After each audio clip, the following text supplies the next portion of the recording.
All right. Okay, we're live. So we're with folks from Endow. Would you like to introduce yourselves? Sure. My name is Ken Lang. Endow is a new cryptocurrency, and the Endow Collective was a group of folks that include myself that came up with the idea a few years ago. My name is Kieran Hines. I am the managing partner and founder of Cosmo Ventures. And we invested in Onero very early and have worked with it through stealth mode to bring it to where it is today. And Onero is the company that is actually building Endow and that we're launching today. Okay. So what is Endow? What's the problem you guys are trying to solve? Sure. So existing cryptocurrencies, there are two basic categories. You've got the classics like Ethereum and Bitcoin, which are fantastic and provide a lot of new kinds of things that weren't possible before, but they're highly volatile, right? Going way up, way down. And so if you wanted to buy something to hold for a long period of time and you want it to be stable, you're going to be having trouble sleeping at night. Right. And part of the new category that's hot right now is these stable coins. And stable coins, right, are usually pegged to something like the US dollar and they're more stable. But you really want to hold for the long term something that is guaranteed to go down in value due to inflation, right? So we figured, there is this in between area where if you want to hold value long term, you got to be able to have the potential to go up in value, but be more stable than the current alternatives. Right. And so Now is specifically designed to be a long-term store of value and get the best of both worlds. Okay, all right. And in terms of the actual assets that you're talking about, right? It's kind of modeled on endowments, is what you were saying earlier. So could you elaborate a little bit on that? Sure. So Endow itself is named after an endowment of underlying assets. Uh-huh. It's not like an ETF or anything. But the idea is Endow is sold over time along a price curve at increasing prices over time through exchanges or directly through Onero, and all of the net proceeds from those sales go into the endowment, and it's invested in assets similar to like the Yale or Harvard endowment invests in assets for growth over the long run, plus some liquidity. That liquidity then is used to support a monetary policy that helps stabilizes the price of Endow over time. So while it's going up and down, going up in time and bouncing up and down, you have a floor price that's also put in the market that's rising along with the size of that endowment. Okay, okay. And where are you guys based? Are you guys from Boston or? Well, Cosmo Ventures is based in Boston, in Okay. Dublin, Ireland. That's where our European office is. Okay. And most of the development team, the Onero development team, are based here in Boston as well. Okay, all right. And how big is your team? Well, the Cosmo Ventures team is 6 people. The Onero team is growing steadily. It's at about 16 at the moment. Okay. And the Endow Collective is a loose affiliation of about 60 different people. So what's the Endow Collective? So the Endow Collective, so a little bit about my story. I was involved in Bitcoin fairly early, doing my own mining and so on. Oh, nice. And I have a network of colleagues, economists, cryptographers, computer science folks, people who care about money and trading and markets and asset management. And all the existing asset classes out there have issues, right? If you owned a portfolio of almost anything in 2008, you saw all the correlations turned to 1 and everything went down together. Of course. The existing investment world is still fraught with a lot of risk. Yeah. Cryptocurrency solves some problems, but it really hasn't solved that problem yet. And so. But what's cool about the blockchain, right, is you can rewrite all the rules. You can create new kinds of mechanisms, economic mechanisms that weren't possible before. So the intent was to take a cross-disciplinary team and see if we could come up with something that had the kind of characteristics that you would want for a long-term store of value, the ability to grow in value over time, but more stable than anything else that's been out there so far. That's one of the things we really liked about Ken and the team was that they were approaching new cryptocurrency from an economic perspective, not just a technology perspective. And a lot of the blockchain technologies or cryptocurrencies that we've looked at over the last year and a half tended to focus more on the technology first and economic second, and that's what we really liked about Endow.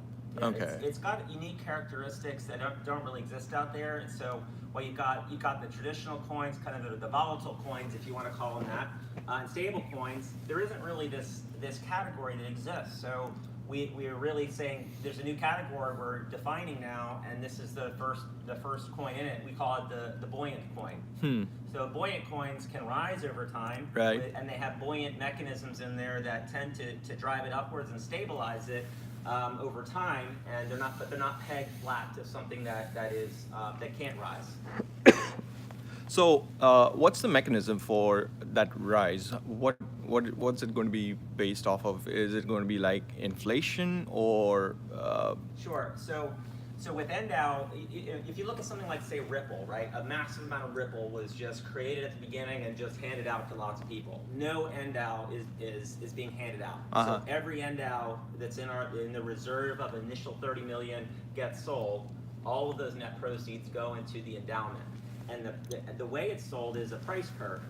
So in which the first 1,000 NDAO were sold for $1 a piece, and in the end of phase one, each NDAO is being sold for $16,000 each. So it's an exponential growth curve in price. And so as that price rises, the amount of net proceeds per NDAO is going up, making the value of the endowment per NDAO is going up over time as well.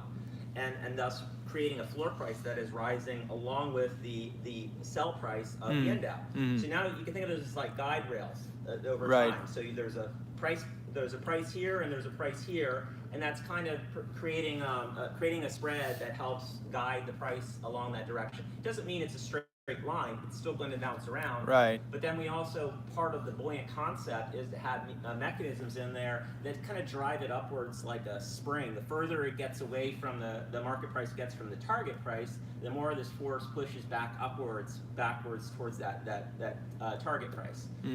So one of these mechanisms, it's called the stabilization incentive burn.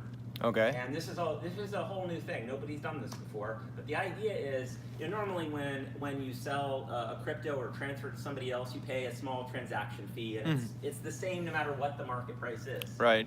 With the SIB, the idea is the market price is being constantly measured, and when it gets too far away from the most recent target price, this SIB is like an extra fee that kicks in, and it gets larger the further from the market price it goes. And so this is a disincentive to sell at times where it might be a down market.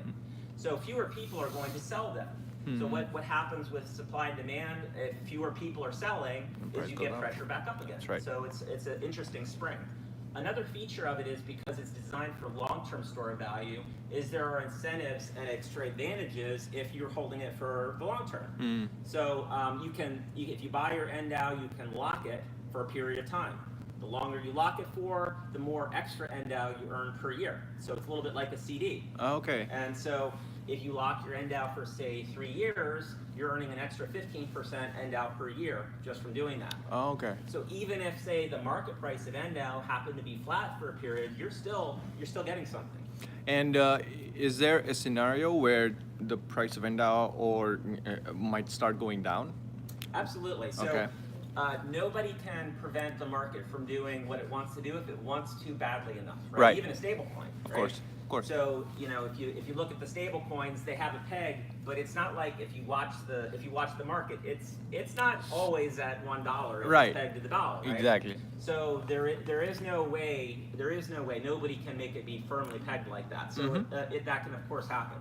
And one reason we like the term buoyant for this new category is it kind of gives the right kind of concept, right? So if something is floating in water, right, it can be pulled down if enough market force, enough weight is applied to it, but there's a force bringing it back up again. So it rewards patience. An investor who sees, oh, hey, the market's down a little bit, but that's okay. I know there's a force that's going to try to push it back up again if I'm patient. When you have a collection of market participants who all understand that and experience that over time, hey, there's going to be dips at time, but since I'm in this for the long run, I don't have to rush to sell because I don't have to panic. Okay. And your technology, can you talk a little bit about the technology itself? What kind of blockchain you guys use? So it's a native blockchain. We're not on ERC20. Okay. And that blockchain it's already running. The idea is we're putting in a lot of new kinds of features that we think in the regular crypto world make it still a little too rough around the edges for the average person. So while a very sophisticated technology person might say, hey, I can manage my private keys and I can make all my devices secure and I'm not going to lose it and nobody's going to steal it, and they can basically do a lot of work and a lot of thinking on how to protect that, we don't think that is, in the long run, the right way to go for the average person. And if we really want to grow the cryptocurrency market, you really have to cater to the average person better, and you have to cater to institutions better than the way things are being done now. So there are a lot of new kinds of features in NDAO that help smooth out those rough edges, that make it safer for the average person, safer for the consumer, safer for institutions, and add a lot of resiliency. So when problems happen, if something a key gets lost, if somebody tries to steal it, if fraud happens, there's lots of resiliency built in that helps solve those problems and resolve them through a formal set of mechanisms, right? As opposed to, do you remember when Ethereum has had the bumps in the road where a big amount of Ethereum was stolen and they had to fork Ethereum? Yeah, exactly. Or a bunch got locked up in a smart contract and nobody could unlock it. Yeah. They didn't build into Ethereum any mechanism to solve those problems, right? And so it became a big dramatic issue that had to be solved. What we're saying is those things are going to happen. Build in resilient mechanisms in there to solve them through a known upfront process, so nobody has to worry about that stuff. Okay. And do you have plans of opening up the blockchain for other applications, or it's kind of like Ethereum, I'm guessing, but or is it specifically built for NDAO? So our core NDAO chain is very focused on the features that we think are most important for long-term store of value. Yeah. But the NDAO ecosystem the idea is to build a big tent, an architecture that can support lots of different uses via side chains, additional chains that interact with the core chain. Okay. So if you want to do other kinds of fancy stuff, there are other chains that do that all interoperate with the NDAO core chain. Okay, so it is expandable, and Yes. Is that so? I guess, is it already built? Is this all ready right now, or what's your Yes. development timeframe? So I guess. There's already been $15 million worth of NDAO that's been purchased. Okay. And there's wow. a dashboard that NDAO Nice. holders can look at to see it. Okay. There is a wallet for NDAO that's already in the app stores. The next phases of it are making adding features to the blockchain itself, and eventually getting onto exchanges so that people wouldn't have to come straight to us to buy it. They can buy it on the exchange. Okay. What's the timeline for that? How long do you think this development is going to last? We believe it's going to be completed sometime in early October. That's what we're aiming for. Oh, okay. That's pretty soon. So another month.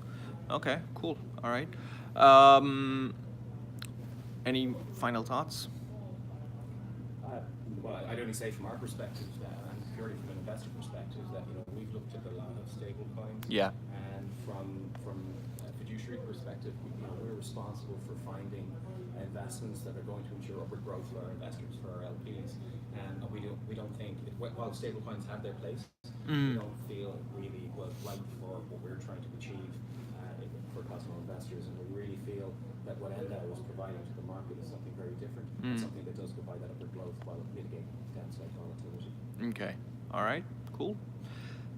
And well, thanks for joining. We're at TokenFest, and this has been NDAO. And good luck to you guys. Thank you. Thanks All right. for your time.